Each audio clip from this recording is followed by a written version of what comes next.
Welcome to the Art of Grace podcast, where God is creating a better you. This is Farra, your host. Today's guest is Shela Brown of Fit for the Master, a ministry that focuses on bettering your health and nutrition. Let's weigh in.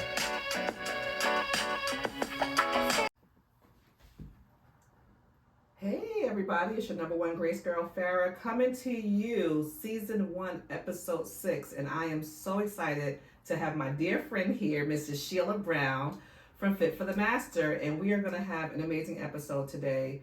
This is something that we've been wanting to do for a couple of months, and as women, as moms, as wives, we have been so busy over the summer, and we finally have a chance to sit down and do this, and so I'm so excited because this episode is going to be full of good information, testimony, just what God is doing, in both of our lives. But Miss Sheila has an amazing story to share. I'm so happy she's here. She is doing something where she is empowering people to, be mindful about their health and to be more active. And she wants to share her story with you, and I'm so excited to be a part of this today. I'm so excited. And I just want to drop a little tidbit here that this is actually going to be episode 1 of, we're going to have her back again in February probably. So this is part 1 of that. So please, please, please make sure that you stick through this whole episode so we can give you some more information, how you can get in contact with Miss Sheila. But I'm so happy to have you here today. I'm glad to be here. Yes, yes. One of the hardest things for us to do as human beings is to lose weight. And so, Sheila wanted to share her story and her journey with you about weight loss. Looking at her today, she's absolutely gorgeous. I'm sure she was absolutely gorgeous before her weight loss journey. But just sharing with everybody, I mean, it was super inspiring to me. I met Sheila in church. Yep. Met her in our women's ministry, our annual Christmas dinner, and we were sitting next to each other, and we just stayed in touch for, I mean, it's been, Logan just celebrated his 5th year anniversary with his kidney transplant, so I know it's been at least 6 years that we've known each other. It was before then. Yeah. It was around that time. Can you believe it's been that long? That is so wild when I think about that. So much, it's like when COVID comes in, everything is like, wait a minute, no, this was before COVID. Yes, yeah. So, because that was before COVID, and so we've had that several years before. Yeah, but in meeting Miss Sheila, I didn't know about her weight loss journey, but it wasn't until I started to follow her on social media and to see her story, it was so inspiring, and it caused me to actually reach out and send you a text message and say, how can I get some help from you? Because, I'm growing as a woman and our bodies are changing, starting to go through menopause and different things in our age. I wanted to get my health under control because, being a working woman, being a mom, being a wife, we're so busy caring for everyone else that sometimes we don't think about ourselves when it comes to health, when it comes to how we prepare food and how we eat. And so I remember reaching out to you and I was so desperate. And, I think that it's so hard to reach out to somebody for help because I don't know why I feel like there's shame behind having added on weight. Or I don't know. I think people have different reasons for that makes it hesitant. But once that, because it wasn't like I saw your story and was like, oh, I'm going to call her. It was like probably months and months and months later, and then finally I felt myself dragging because I was snacking and eating and not being as active as I used to be. Active as far as like, in my home and going to work every day, but not getting out and walking and just grabbing food wherever I can get it. Yeah, but I think at some point, something on the inside just grabs a hold of us and it's like, I need help. Yeah. And just forget it. I just need. So maybe it could be shame, or I don't know. Somebody if it's shame or if it's I should be able to do this. I think that's what I hear it. But because we read and we hear things, we know our head knows what we should do, and so I know what to do. I know it, but then after a while, it's like, you know what? Yeah. I need help. Yeah. So let's start out with your story. So your story is you started out. Because I followed you on social media. You were well at 300 pounds. Yeah, I started excuse me, I started off this. Well, I started actually. I always was a quote unquote chubby child. Okay. All right, so even as a kid, I was the chubby one. Okay. And even as a sophomore in high school, that was the first time I actually hit 200 pounds. Mm-hmm. I actually remember the day that I got on the scale and I saw it say 201. Mm-hmm. And I was a sophomore in high school. With somebody telling you that you're a chubby child, did that bother you? Yeah, it did. Yeah, because it blows my mind how young children are, and they're conscious about their weight. Because I don't remember having that thought even as a kid, like, oh, I'm chubby, but I'm seeing kids younger and younger be conscious about that. It definitely bothered me. I was because my sister. I'm the youngest of Okay. 8, and I have 4 other sisters, and so my sisters who were right over me, especially one right above me, she wasn't, Mm-hmm. and so it seemed like as a kid, since she wasn't, she could get the prettier clothes. Got it. I was yeah, it just it did. It seemed like people liked the smaller kids Got it. Yeah. Yeah. I see what you mean. I mean, in general. it's funny, because you compare yourself to the closest person to you, and you look up to that person. So I want to be that. I want to be like them. I want to be what people say is normal. Yeah. Yeah. Or be it the closest person, or even what quote unquote the messaging that society gave Yeah. of this is normal. And so I mentioned about how in high school was when I hit 200 pounds. Well, it was the smaller girls that were getting the boyfriends that were popular, that had a lot of other friends, and I had probably about two, maybe 3 friends in high school, and that was it. And it's I yeah, it was very lonely. Very, Wow. it was. It did. It felt very lonely, and uh, yeah, it's very noticeable. Definitely, and again, I think it's like, going to prom, going to this, going to that. Didn't think, was anybody going to ask you? No, I didn't think that was going to happen. And so, yeah, it was tough, but you didn't see it. Yeah. I learned early, and I guess because, like I said, I was a chubby child, so I learned early how to hide it, how to just make it like it didn't bother me any, and so I'm fine. Or sometimes I was just going to be the funny one, or the as I got older, I was then supposed to be. I was yeah. I remember somebody told me this one. I was supposed to be the fat person who could sing. Okay. And I mean, I can hold a note, but I can't sing. Yeah. So I let people down on that one. So I had to make, It's crazy how people make connections and try to place identity on you based off of your weight. So once you got to high school and you hit that 200-pound mark, how did you cope with getting out of high school? Now you're growing into, developing into a woman, a wife, a mom. When did this weight keep piling on, and when did you decide, I want to do something about this? Well, it kept piling on, and it just it kept piling on because I didn't know how to do life any other way. So this is what I knew to do. This is, if I'm gonna have some chips, I'm gonna eat the whole bag. It's not, I don't care what that serving size said on the back. I'm gonna eat the whole bag. Those 6 chips with 50 calories. That's we don't do that.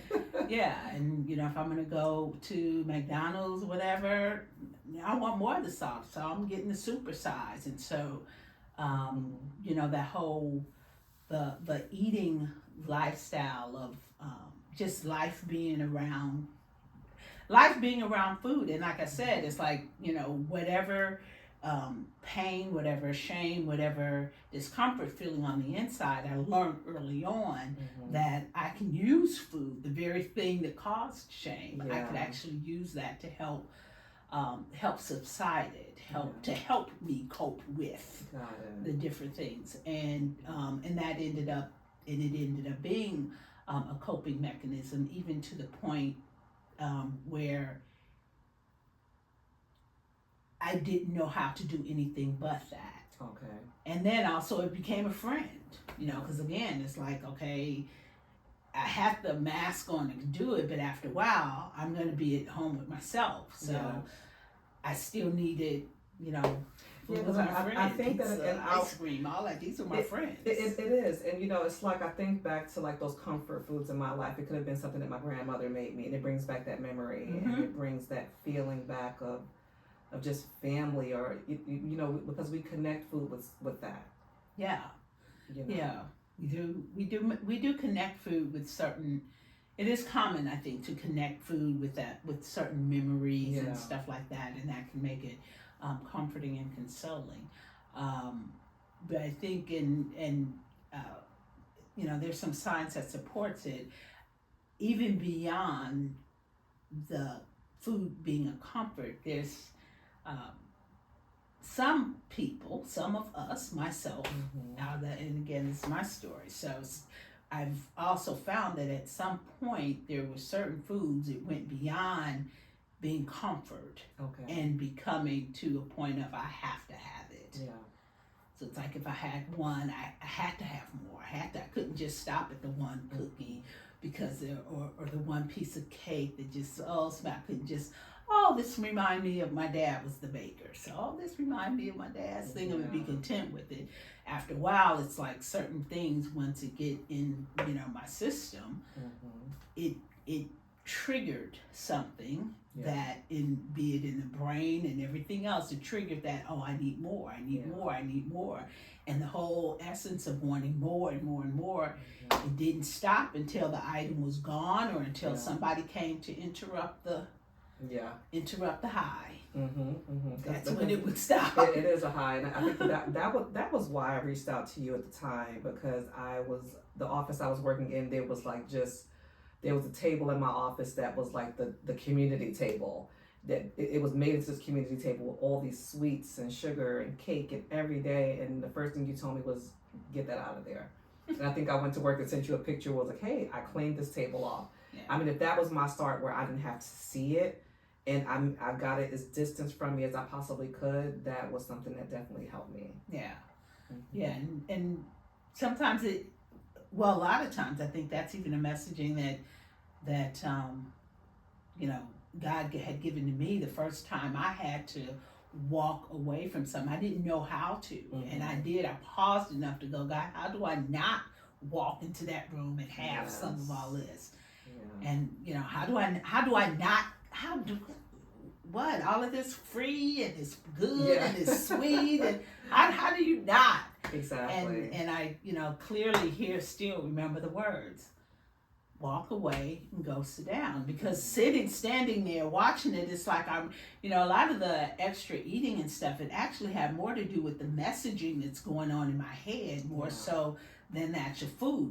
The messaging is what dictated the decision to pick up something. It started there, and so with it being right there, it's like I'm doing nothing but entertaining. I wonder what that tastes like. I wonder what that. That looks good. I wonder. And so all of that. Eventually, the hand is going to go and pick up something. That's and then once it starts, our food industry is as large as it is because they hire scientists and chemists to know how to set up these recipes just to a point to put just enough of sugar in certain things, even though they're labeled as healthy or have the brown and green packaging to look like it's nature and all that stuff.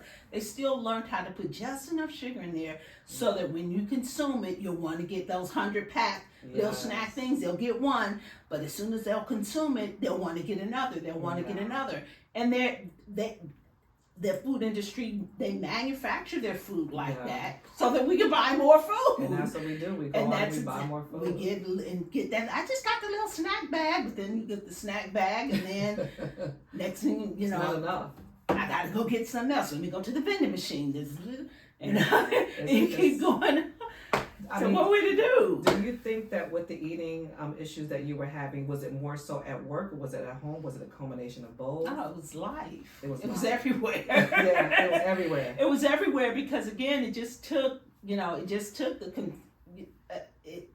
It started at home because I'm at home, but even when I went away to college and when I moved away from home and was living by myself, I remember when I went to live by myself. I couldn't wait because, like I shared earlier, I'm the youngest of 8. Yeah. So at home there was constraints. It's like you couldn't eat everything because. Yeah, it's 8 people. We got to feed everybody too. And usually I was the last one to get because I'm the youngest. So all the older ones got to go first, and then by the time Sheila got there, it was whatever was left over. Yes. So I couldn't wait till I got home, got my own plate. I can buy my own several pints or half gallon of ice cream and eat however much I want. So I can see that because I think that when they call the freshman 15 or the freshman 50, when people go to college and then you have all this openness to food and it's not healthy. You're not eating something that mom made or that grandma made, and so it's fast food, it's processed most likely, and so convenience store snacks. Yes. Yeah, oh my God. And again, you keep eating till the bag is empty. Yeah. Let me grab this and let me get a whole bunch because, Yeah. College, I got some money now. I don't know if I'm going to have some. You got that quote unquote broke college. That's how it was back in the day. Yeah. College students were broke, and so whenever we had some cash, we was going down the street to that convenience store, piling up on snacks, piling up on eating pizza because you get a whole bunch and it's cheap, and but you're consuming definitely more than one piece, and so whether it was it at home, at work, whatever, after a while for me, it was like it just took the one. Yeah. And once that one, then the snowball started. Yeah. And it started, and I was always conscious about, okay, who's watching? Let me make sure I don't do so much in front of people that they start making comments, because people they'll make comments after a while, be it, intentional or, well-meaning or not. Yeah. But sometimes they were hurtful. Did you get any pressure from your parents, even when you were in college, hey, that's my big girl, or that, did you get pressure from them to slow it down? I didn't. Let me see how I would answer. I have one specific answer to that question, but let me think.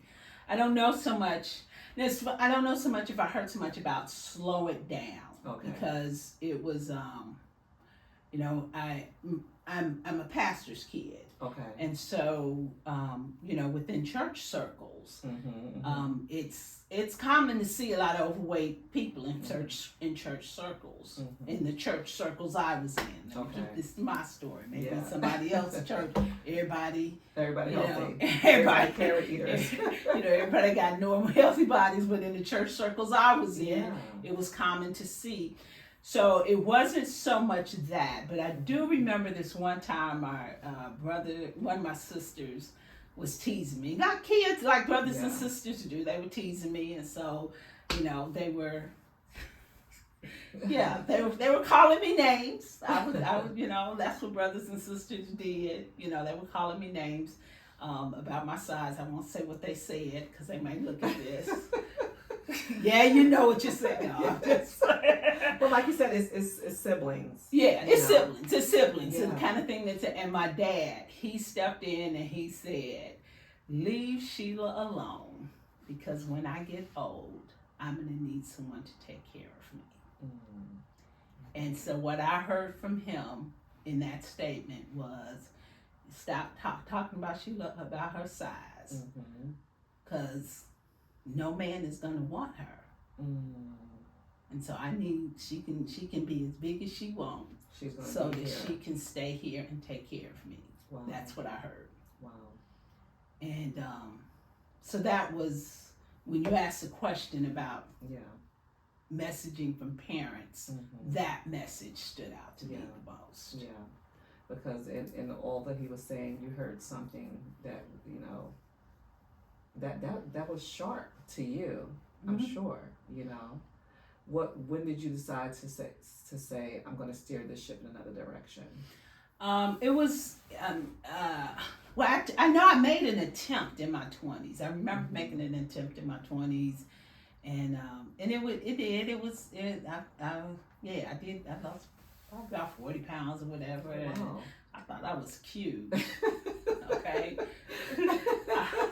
I did. I thought I was cute. How did you do it back then? Did you do it out of desperation? Did you just say, I want to do this because, was there some reasoning behind it? I can't remember the motive, but I can't remember what motivated me, to be honest with you then. I do remember the pain. I do remember the frustration and the pain. Yeah. I do remember the pain of just that the feeling of I want to, but I sometimes I wanted to stop eating and I just couldn't. Yeah. It's like I said, the snowball effect would be going in and I couldn't pull that snowball in. Yeah. And as I think about it, that back then, I think I was going, how did that happen? I'm not even 100%. Oh wait, it was around the same time that Oprah Winfrey lost a whole bunch of weight. Oprah Winfrey for us was everything. Yeah, when she was on that OptiFast Yes, thing. Yeah. And so she encouraged a lot of women in a lot of different ways. Yeah. Yeah. And so I did some things and I'll be honest, the detail of that, that was a long time ago, Farrah. The detail of that I really cannot remember. I just remember, but I remember. But taking off 40 pounds in your 20s, that's huge. I mean, that's huge. Yeah, I guess it is. I just, it was. Because you weren't at your highest weight at that point. No, I was not. I just, you know what, I guess I don't remember what I did. I just remembered I was getting a lot of attention from men finally. Okay. Because I'm in my 20s. I went through all my teenage and high school, and ain't nobody was saying hi to me then. And all of a sudden, brothers were saying hi left and right. Hello. So I was digging that. Yeah. But after a while, that was short lived. That lasted about a good. Okay, if I'm be real, that was 6 months and 1 pregnancy later. Wow. Then. Wow. I mean, I thought you were going to say a year. So yes, I mean, it is easy to fall back into those habits again. It is, and that's what happened. So within within about 6 months, I was back into it. And I mentioned the pregnancy because that's what happened too. Yeah. In the middle of that. Yeah. But so once the habits didn't happen overnight. It just take one bite. It just take one little extra, and then all of a sudden the snowball starts, and it's a little bit at a time. Okay, tomorrow I'm gonna get it together, and then it's a little bit at a time, and it just grew and grew and grew until again it can't too big to pull back in. And so it was and so that's when it just 20s, 30s, 40s, it kept escalating, and I get to 225, and then all right, as long as I don't beat 250, and then I beat 250. Okay, as long as I don't weigh 275. And then 270. Okay, as long as I don't get 300, and then next thing I knew, I stopped at a rest stop.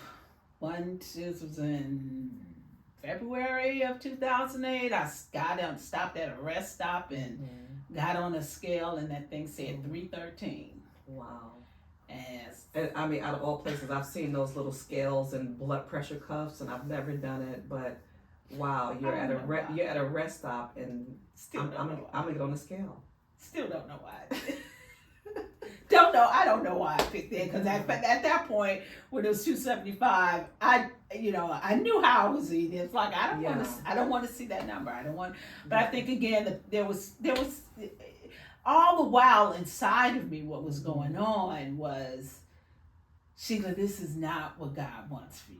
Mm-hmm. This is not the size God wants for you. Yeah. That was always a net, which is why I would go, okay, as long as I'm not 275, I'll be okay. Okay, as long as I'm not 300.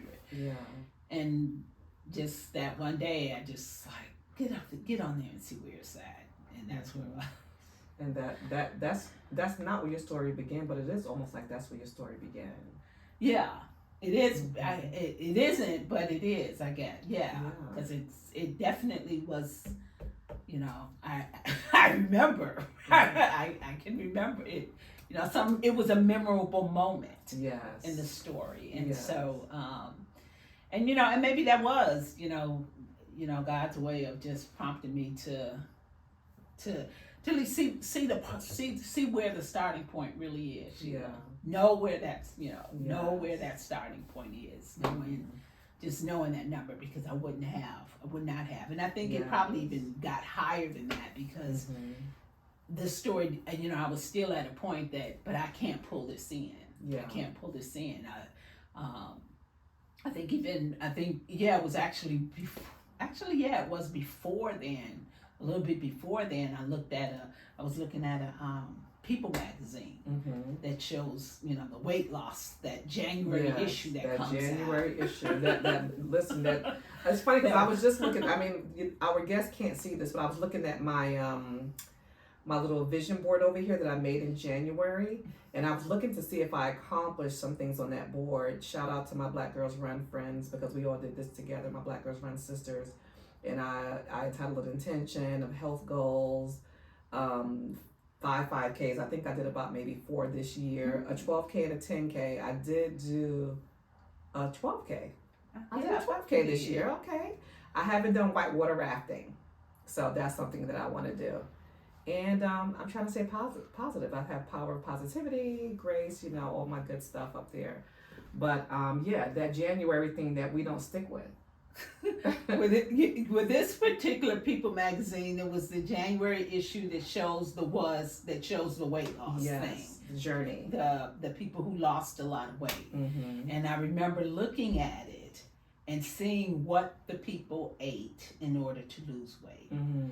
And I just remember closing that with such a deep level of sadness and despair, because I'm looking at these salads and these dinners with just chicken and vegetables, and I'm like, there's no way. At that point, I did not believe there's any way possible for me to eat like that. Wow. So I just was like, so you weren't just drawn to the pictures, you were looking at what are they eating? What's behind that? Yeah.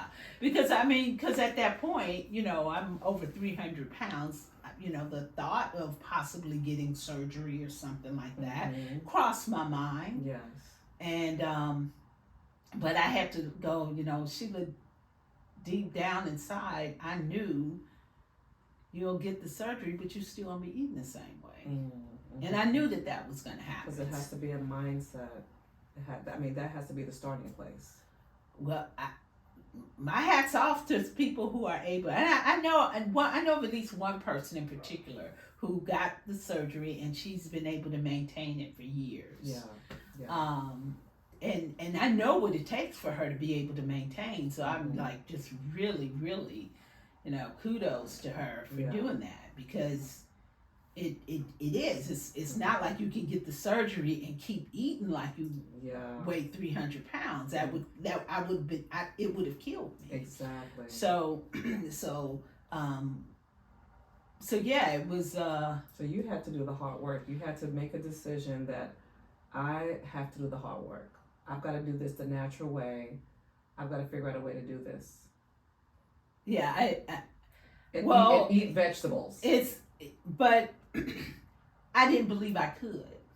That was the thing. Okay. I saw that. Yes. And there was nothing in my history that would give me a track record to believe, when they say this is a lifestyle change, to believe that I could change my life like this. Okay. Nothing. So I felt total despair, just total hopelessness. that phrase that says, God helps those who help themselves. People, I hate that phrase. When I hear people say that, they're like, this is lies. What the hell? I don't need to read out my No, but I mean, that's honesty there though, and in that moment, what you were feeling. Yeah, because I didn't. It's like, and because that phrase added to the despair. It's like, if God helps those who help themselves, I can't do this. Yeah. So that also means I can't even ask God to help me. I can't even depend on God to help because I can't help myself. Because I can't even do my part that I have to do. Right. So I just felt so having to pass that and still get on a scale, that just I still to this day don't know why I got on the scale other than the fact that I'm able to say that number 313. Yes. That's the only. It's this is the starting. That was the starting point.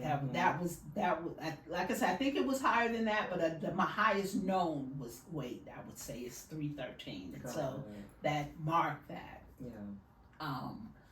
But the despair of not believing that I could eat anyway. I wanted to lose 100 pounds at that time. Now I just wanted to, but to see that, I think that's what caused me to look at the book and look inside, because I wanted to lose 100 pounds. And when I looked and saw what they have, sir, please tell me something that it looks like I can do. Yeah. And there was nothing, and it was 3 people's story, nothing in their story. It looked like something that I could pull off. So who and how did God move you, and who did he choose to help you in this process, in this journey to get you started? Well, I appreciate the fact that, even though I couldn't help myself, God still helped me. Yes. He still helped me right there at that place I was. And what had happened is like I shared before, the people who were in, most of my circle of people were from church. Yes. Church. So people within my church circles, I didn't know anybody who lost 100 pounds. And, people were either, normal size weight, or they were overweight like me. Yeah. Or somewhere about. But I remembered it was probably about 15 years prior to that point, there was a conference that I attended, and I remember hearing a story of somebody who lost 100 pounds or more. And I just have to say that, because I had not given that event or anything really much thought. Yes. And it just kind of came to me one day. And I really believe that was when the Holy Spirit brings things to our remembrance. Because from 10 or 15 years before, that's crazy. Yeah, and I clearly remembered the event and even remembered the organization. And so then I looked it up. I looked the organization up, and I was able to find, in the city that I was in, I was able to find a small group of women. It was only about 4 or 5 women. It's a very small, intimate group of women, and they were meeting every week. And so I contacted them, found out where they were meeting at, and I met up with them. And it's a difference. I hear from doctors, and you hear from, well-meaning friends and family members about, just use temperance, and you just have to only use one thing. Or you hear the, lectures from the doctor, if you don't do this, then this will happen, your blood pressure will be so high, or your, diabetes, blood sugar level will be so high. So it's like one thing of hearing is from nutritionists, or from doctors, or from even well-meaning friends, who, we want to support you, and this and the other. But, it's a totally different thing when you're hearing it from somebody who's been where you are, and they've been where you are, and so they've done it, and that they've done it from the course of where you are. So they had to go through They have to go through some of they have to deal with and go through the shame and the frustration of not being able to walk 100 feet without losing their breath, and the shame of not, hesitant about going up a flight of stairs, knowing how painful and how hard it's going to be just to get to that top of stairs, and hope other people aren't around seeing me trying to pant and catch my breath while I'm going up the flight of stairs, and they know what it's like to go into a bus or an airplane and see the look on people hoping that they don't sit next to me. And these are all things that will drive you to want to eat. And so here are people who lived this. They understood the hell that I'm living in on the inside, even though on the outside I'm dolled up. I'm made up, cute, all of that. Wig, cute dress, all of that. With all of your 313 pounds, right? Okay, but inside, this is the hell that's going on. And it's this hell that's going on inside of me that's causing me to want to eat. It's anything else. It's even bringing a bigger lure to want to eat. So to be able to meet someone who understood the hell that was going on inside, and despite that, we still managed to learn and to apply, to receive the grace of God, to be able to, still, eat in a way to get the weight off. And still be able to navigate through all of that. I don't know how to put it any other way, but all of that it's emotional. I'm sure it is. I mean, that is. It sounds so emotional. It is when because I could say it's like when you see me in church and stuff, you don't know this. I know how to raise my hand. I know how to clap. I know I know how to do all of that. But when I when I go home, that's not known. That's not seen. That's hidden. And I didn't know how to, and then I didn't even know how to bring it to speech. I didn't know how to talk about it, to share it. And so it took hearing someone else tell my story to be able to give me permission and to give me the strength to talk about, this is what's going on, this is why, and then them able to guide, because at the same time I still don't know how to say no to stuff. So you were able to release that within this group of women. They were able to walk me through the landmine sometimes. The landmines of public chicken. Okay. And potato salad. Or even just a regular grocery store. The landmine of just a regular grocery store. The landmine of getting gas, baby. They the ones, you don't have to go inside to pay. Pay there at the pump, so you don't have to deal with stopping those little chocolate bars right in front of the register. Right there, all of that. So they had, they had to. I mean, one of them really did. She actually had to. I literally did not know how to go grocery shopping. Because in my mind, because like I said, a lot of this, it starts in the mind, and in the mind, it's like you go to the grocery store, you got to come back with some snacks. You got to come back with, you got to come back with. It's just like, no, there's nothing. What's on your food plan for this week?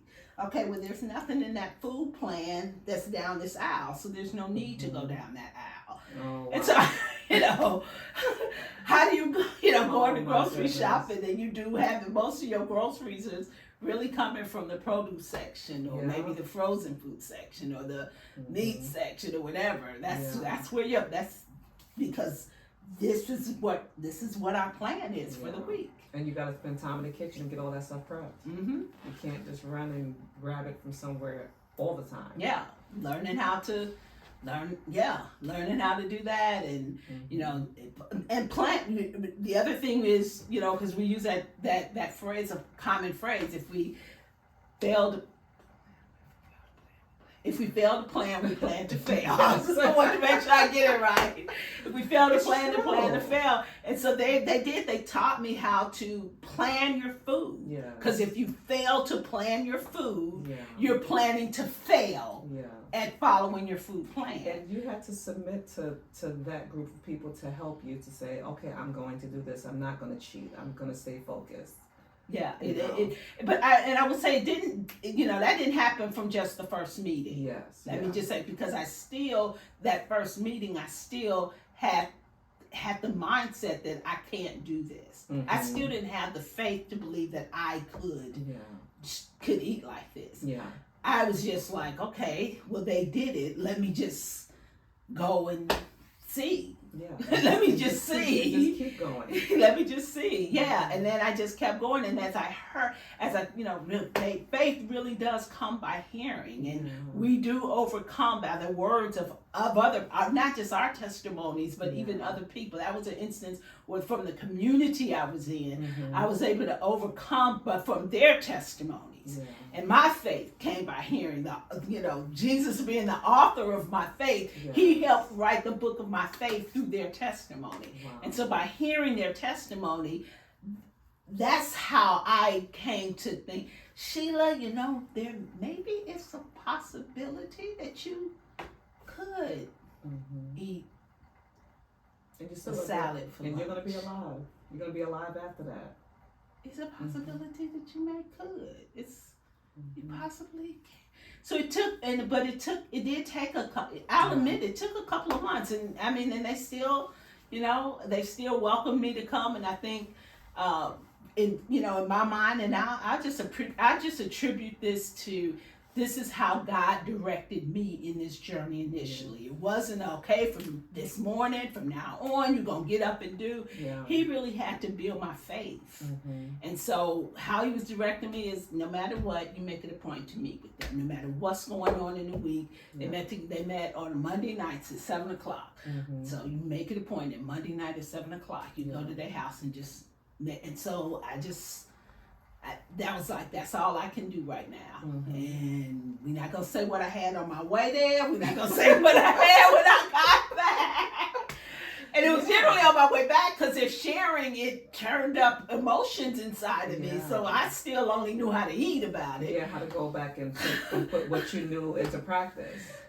Yeah, no, I ate when emotions came up, and so emotions normally came up in those meetings. Exactly. So those first initial meetings was not.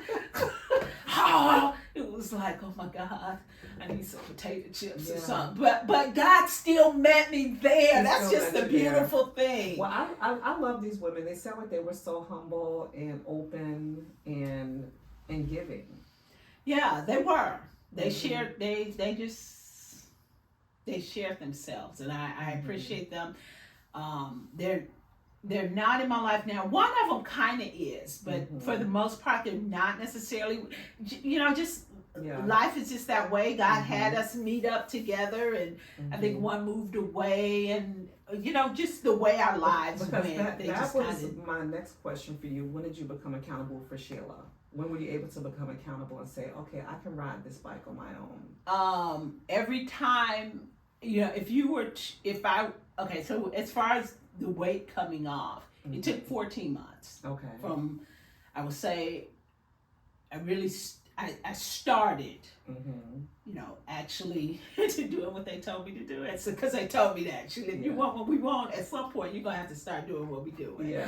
So it was in September of 2008 when I started doing it. So now those big sisters pushed you on that bike and said, okay, these training wheels is coming on. They did do that. After a while, they did. And so I would say from September of 2008 to November, Thanksgiving Day of 2009, that's how long it took me to lose 100 pounds. Wow. 14 months. How did that feel? I'm able to tell you the date. Wow. Yeah. Thanksgiving Day 2009, when I looked at that scale and saw it say 213, oh my goodness. I was speechless. I'm like visualizing myself right now in the bathroom, looking at that number 213. God, I never thought this would ever happen. Yeah. I didn't think it would ever happen. And so. And that was just your first 100. You lost more weight after that. Yeah, I did lose more weight after that. Your question to me was about, at what point, did I go, okay, I can do this. Yeah. after, so I've lost more. Mm-hmm. And if you saw a chart of what the weight looked like, my weight loss looks like, you see it up here, and then it goes down, and then it does this. Yes. It doesn't go over the 213, but Mm-hmm. underneath that 213, it It's- looks like this. Yeah. And in those times, there were periods that, okay, I got this, I know what I'm doing. I got this, I know what I'm doing. Mm-hmm. And I'm going to tell you, every time I'm in that mode of I got this, I know what I'm doing, I fall flat on my face.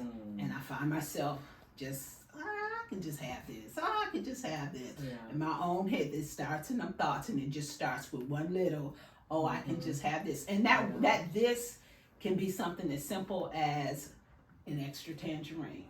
Or a handful of grapes out the fridge, or just a little bit of nut. I remember one time it was, around Christmas time at the office, all kind of stuff is there, and it's like, okay, it is how the enemy works.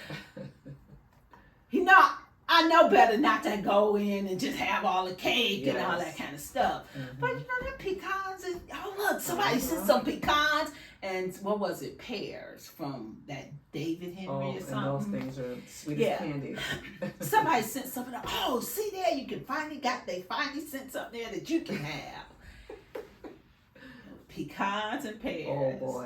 Oh boy. Gained 15 pounds. I'm sure. Pecans. Well, I remember you sharing with me. I think as you were helping me with my weight and stuff, and I was being accountable. And I sent you a picture. I think it was like 10 o'clock in the morning. I'm like, look at this snack I'm having. And you were like, were you hungry for that snack? And I wasn't. I just said, I want a snack. And it was, I don't know what it was, whether it was yogurts or some nuts or whatever. But at the time, it was just that thought of, okay, I had my little light breakfast. I should be able to have a snack.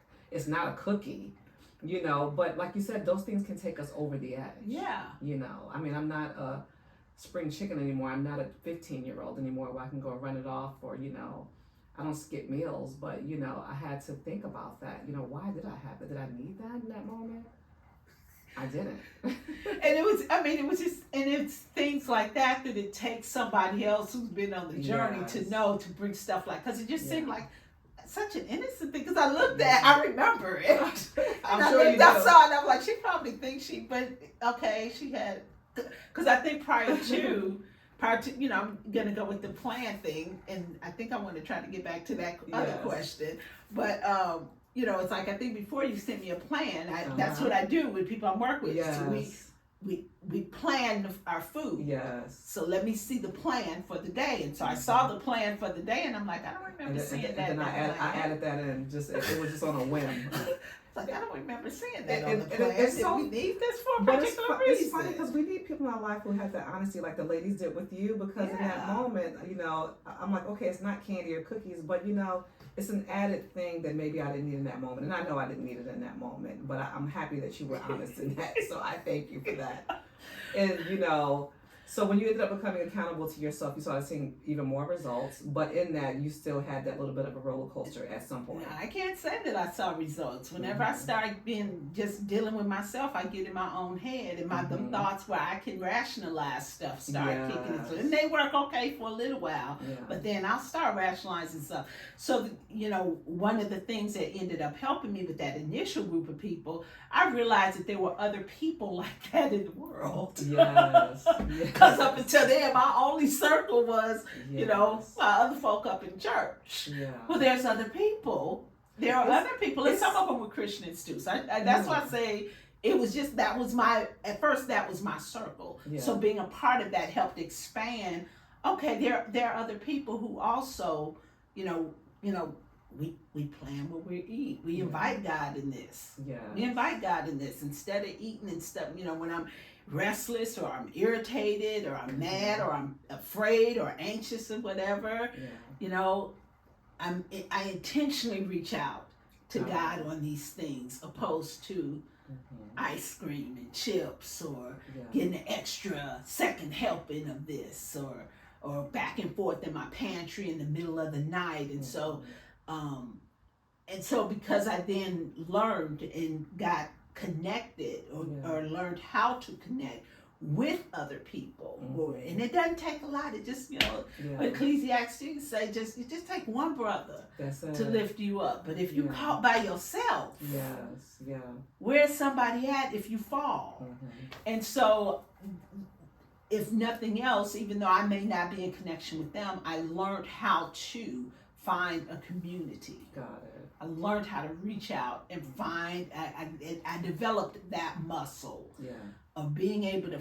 I gotta find a community. I need to find. So I do even to this day. If I pick up my phone right now, I can show you. Where's my phone? A text that I send even today. Where's she at? Of what I plan on eating today. It's because it doesn't take. When the Bible tells us that the enemy wants to kill, steal, and destroy, I'm telling you when all that hell is going up, that's what's going on. And this is not just my physical life. It is definitely killing and destroying my physical life, but it's also as far as decreasing the length of my days. But it's also killing and destroying my vitality for life, and my love for life, and my living life, and showing up for life. And so the enemy he looks for any kind of thing to do that. So I make it to this day I make it a point to and if something happens with her and it happens where things happen with our life, blah blah blah, all right, then I gotta find somebody else, because Sheila by herself in this head, that's a dangerous neighborhood to be in. Because it will send me down roads. It will give me a good reason to go and buy or eat or pick up or something for no reason. That was my next question. And this is how I met you through your ministry, Fit for the Master. How did God give you that ministry, that name? What you're doing for us now. Because now you're the one in the shoes of those ladies for us.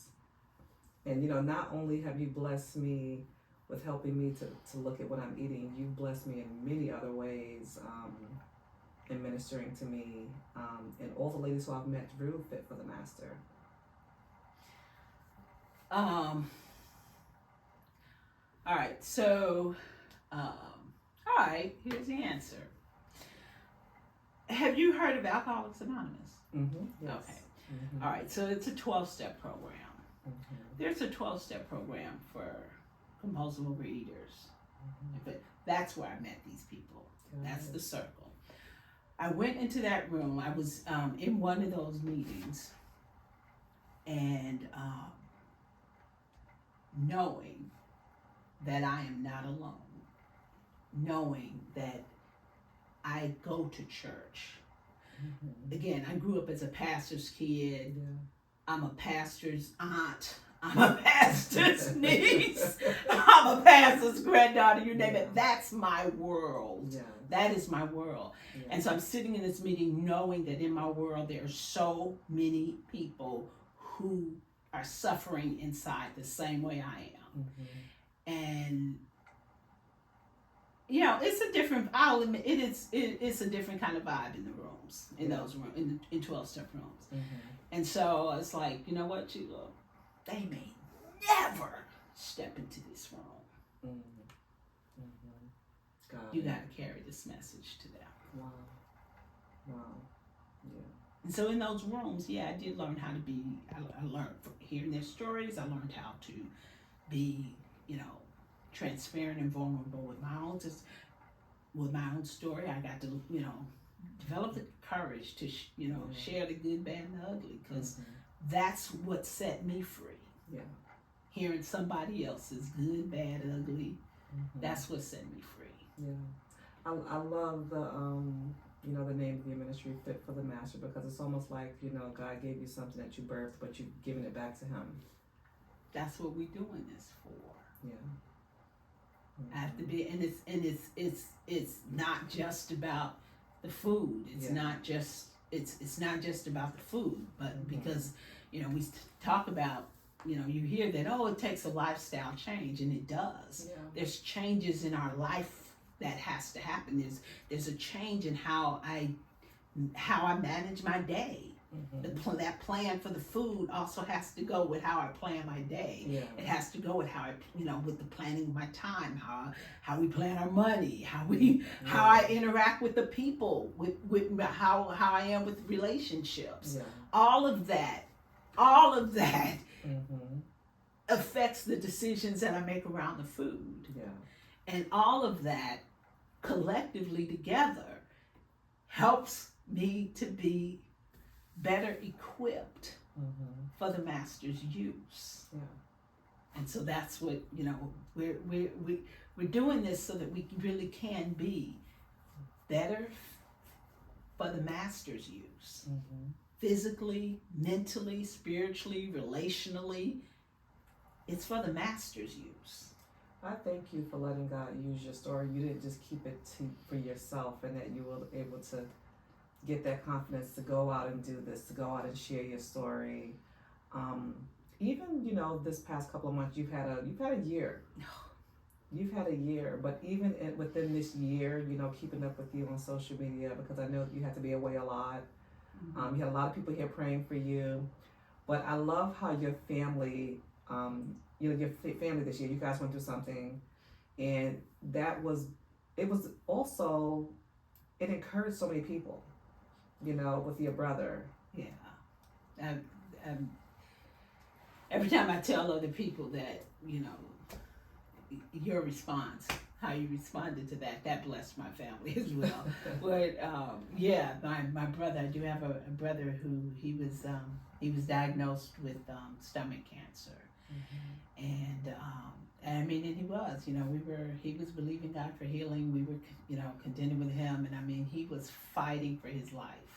He was fighting for his life, and he had a holistic team helping him. And one of the things they were, into is like, you can't.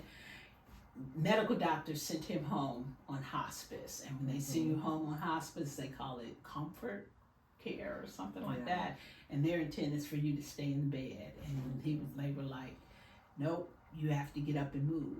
You have to get up and move. You have to get up and go walking. And so at first his walking was, just in his house. And then eventually he was able to go outside. And the thing was like, no matter what the weather is like, you still got to get outside. And this was like in January, February, March in Chicago. Oh yeah, I saw the pictures. Not I saw Florida, the videos. in Chicago. I saw the videos of you guys when you were up there, just getting videos of him being outside, and I was like, oh my God. Yeah, it was like 0 degrees. And he had to wrap up, and whoever was there, we took turns. We among my brothers and sisters. And he has his wife, his children. We all rallied. His children, his siblings, cousin, all of that, nieces, nephews. So we all, figured out, because we're all scattered around the country too. So we. So our brother PJ. He was under the care of a holistic team, and they encouraged him to move, get up and walk, no matter what the weather is, no matter how cold it is, to get up. So even though the medical team sent him home in hospice to basically stay in the bed, it's like, no, we're going to add some days to this life, because they sent him home with 48 hours to live. Wow. And so if to lengthen your days, you have to move. So he started moving, just doing short walks in the room, in the bedroom. But then, as he, got stronger, he was able to go downstairs and then able to walk outside. And so, and that was really what they were really pushing him to do, was walk outside, because of fresh air and everything would also help. And so that was the thing, is we all lived across the country, but we took turns. Everybody, we rotated. whoever was able to, we rotated to come and help take care of him. And if you were there taking care of him, you had to be out there walking. And that 0-degree weather. And if it was 0 degrees in Chicago, which chances are it was in January and February, we had to be bundled up out there walking. And so we came up with the PJ Walk. PJ Walk says you get out, you move no matter what the weather is, no matter what. You get up and move to lengthen your days. Yes. And so, again, he came home with 48 hours to live. He did pass. He ended up, but God sustained his life for another 4 months. Yes. So it wasn't until the end of April, and this was in January. Way more than 4 days. 4 months is way more than 48 hours, that's for sure. Yeah. And so we keep that going. We do PJ walks. We get up, we walk. I walk today so I can walk tomorrow. Yeah. So we move to keep our days, to lengthen our days. And so, it was very inspiring. That's why I was out down by the water walking one day. And I said, let me make this a PJ walk. And I recorded it for you guys. It was such a blessing. But one of the things that you taught me in the health journey, and you said this to me, and this really, really, really blessed me so much, and I'll never forget it. You talked about us getting together and gathering, like whether it's for because the holidays are coming up, that when we get together to eat, to not make it about the food, but to make it about the time and the people you're spending it with. And I love that, and that's one of my models now, and so I appreciate you sharing that. And just right now, sharing your daily life again with us. We've been watching your videos. You have your day 1, day 2, all the way down through the month, how you're doing and going out and walking and running and eating. And we appreciate that because it gives us that extra push that we need. Yeah, Amy, it's been a rough year. Emotionally, it's for me, for my family, whatever. And so to get myself back into this momentum of, getting the consistency going and the automaticity going, it's like, you know what? I started this in September. December 25th will be 90 days. I want to give myself a gift of 90 days of consistency, the whole 90 days. And so we've been moving and clean meals. Yeah. Meals is meals, not clean eating, because we start a meal and we bring it to the end. Yeah. So we make these meals. I love how you made that it's a gift to yourself because, with what you're doing is giving you longevity. Mm-hmm. So Shela, where can people find you if they want to connect with you? So before Shela shares that, I just want to let everybody know that Shela will be coming back. There will be a part 2. We're thinking like maybe January, February. So please look out for that. But if you want to connect with Shela, I want her to share with you where you guys can find her. Yeah, you find me. I'm on Facebook and Instagram as well. And Facebook, you can either look me up under my name, Shela Williams Brown, and then I'm also at Fit for the Master, and it's fit and the number 4, the master. On Facebook, on Instagram, it's the same thing except there's an underscore in front of it. Or you can send me an email. That's really the best way to just, Shela, want to talk to you more. I will tell you, once you're online and you're watching this YouTube video, and as well, we're going to post it on Apple. We're going to have all of her information on there as well, if you're not able to write it down right now. So if you miss it right now, you can connect with Shela on her email, fitforthemaster@outlook.com. Yep. On Facebook, Fit for the Master, or on Facebook, Shela Williams Brown. On Instagram, you can find her at Fit, the number 4, and the Master. So please, please, please reach out to her. She wants to hear from you. I always forget to do this. Please like and subscribe and share our YouTube page. I appreciate all of those who are subscribing. We love you so much. And for those who listen to us on Apple Podcasts, as well as Spotify and other directories, we appreciate you. Please like and subscribe and share. I wanted to give a couple of shout outs. Mrs. Shela, your birthday was last month. It was beautiful. Happy birthday to you. I'm in the 60s club. Yes, she is. The beautiful 60s. I want to also say happy birthday to my daughter Raven, my oldest child. Her birthday was also the month of October. And I also want to give a big shout out to my niece who lives in Richmond, Virginia. I saw your post last week, lovely, and you shared about your health journey, and it blessed my socks off. So I just want to say congratulations. I'm so, so, so proud of you. Thank you for sharing that. And just sending love to you in Virginia. If you want to reach me at Autumn Grace, you can hit me up on Instagram at One Grace Girl. On Facebook, Farra, my maiden last name Mills-Worrell. You can find me there. on TikTok. Number one Grace Girl. Please, please, please hit me up on there, like and subscribe. I appreciate you for that. And I wanted to end with two scriptures. I mean, these were some scriptures that Sheila gave me, and these were some inspirational scriptures that helped her in her journey. And I pray that it helps you as well. Luke chapter 1, verse 68. Blessed be the Lord God of Israel, for he has come to help and has redeemed his people. In Psalm 108, 12 through 13 out of the Message Bible, give us help for the hard task. Human help is worthless, and God will do our very best. He'll flatten the opposition for good. That's so inspirational. I love that. And like Sheila said, if you are in a place right now, you're trying to work on your health, get connected with some amazing, positive people. I thank God for the group that I'm with, Black Girls Run. I appreciate every one of them for being an inspiration, getting out and getting off the couch, doing 30 minutes out, 30 minutes back in, and just trying to work, trying to do things within the week to stay active, just getting up off the couch, getting up off the bed, walking around my office because these watches are telling us that we have to be active, especially when they know our routine. So I just want to encourage you, please, please, please reach out to Miss Sheila if you want some help, if you want to talk. Like she said, it can be emotional. It can be something where you don't want to share with your family, but we want to talk to you. Okay? But until next time, like and subscribe. We love you. And until next time, we'll see you again in Art of Grace. Thank you. Thanks for having me. Thank you for tuning into the Art of Grace podcast, where God is creating a better you. I hope that you enjoyed today's special guest, Shela Brown of Fit for the Master. Don't forget to like, subscribe, and share. Until next time.